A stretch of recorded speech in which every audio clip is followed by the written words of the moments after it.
we were able to use the relaxation method to look at a standard boundary value problem. So let's see how we can use the relaxation method specifically for looking at ODE eigenvalue problems. So we'll look again at our guitar string problem. The equation we're trying to solve is d squared y dx squared is equal to negative lambda squared y, where the lambda are eigenvalues. So what we need to do in order to use the relaxation method, again, is to split the domain into a set of equal segments. We're going to say that they're spaced h apart.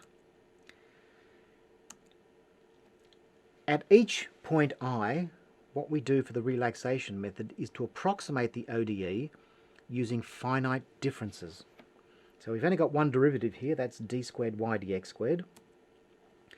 And the second derivative we saw previously could be written using this particular finite difference expression, that's defined at node I. Therefore, we can replace that second derivative term with the finite difference expression, and the finite difference equation becomes yi plus 1 minus twice yi plus yi minus 1 on h squared is equal to negative lambda squared yi. That's the general finite difference equation at node I.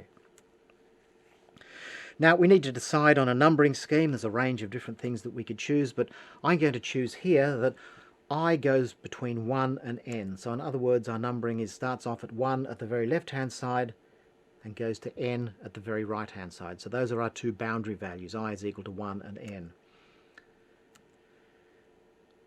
Our boundary conditions, y of 0 equals 0, then means that y1 is equal to 0. Likewise, y of L is equal to 0 means that y of n is equal to 0. So let's write the finite difference equation for each of the non-boundary nodes. We go from I goes from 2 to n minus 1. So we're going to start off at node 2 and work our way up to node n minus 1. So at I is equal to 2, our finite difference equation becomes y3 minus twice y2 plus y1 on h squared is equal to negative lambda squared y2.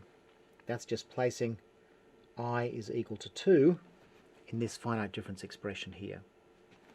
For I is equal to 3, we get a similar equation, except now all the indices are increased by 1. I is equal to 4, I is equal to n minus 2, and I is equal to n minus 1. So we have a set of finite difference equations. Note, in the equation for I is equal to 2, we make reference to y1, which we've already said is a boundary condition, and in the equation for I is equal to n minus 1, we make reference to yn, which again we have said is a boundary condition. So we use the boundary conditions to replace those in the finite difference equations. So we're given y1 is equal to 0 and yn is equal to 0, so we can just remove yn and y1 from our system of equations. And so our first equation now looks like this. Our second equation is unchanged, our third, our fourth, etc., going down to the n minus second equation, and finally the n minus first equation. We remove the term in yn because we know that yn is equal to 0. So we have this set of equations. We can actually write this as a matrix equation. It's given by this matrix here. It's a tridiagonal system. The diagonal elements are given by minus 2 on h squared. The off diagonals are both 1 on h squared. This can be written as ay is equal to minus lambda squared y. So this matrix system can be written like that. So what we've got now, turning the ordinary differential equation into a set of finite difference equations, has allowed us to write a normal matrix eigenvalue problem. The eigenvalues are minus lambda squared, and as I've already mentioned, A is a tridiagonal matrix. So the question is, can we use the Thomas tridiagonal algorithm to solve for the unknown y? Sounds like it might be a reasonable idea. Well, we can't solve this directly to find the eigenvalues because we don't know what the eigenvalues are, so we can't invert the system without that. what we have to do is to use linear algebra techniques for finding matrix eigenvalues. So for example, in MATLAB, we would use the Eig function. So if we've calculated our matrix A is the square matrix on the left-hand side of our problem, then the MATLAB expression is VE is equal to Eig where E are the eigenvalues, they come back out of this function, and V are the eigenvectors of the problem.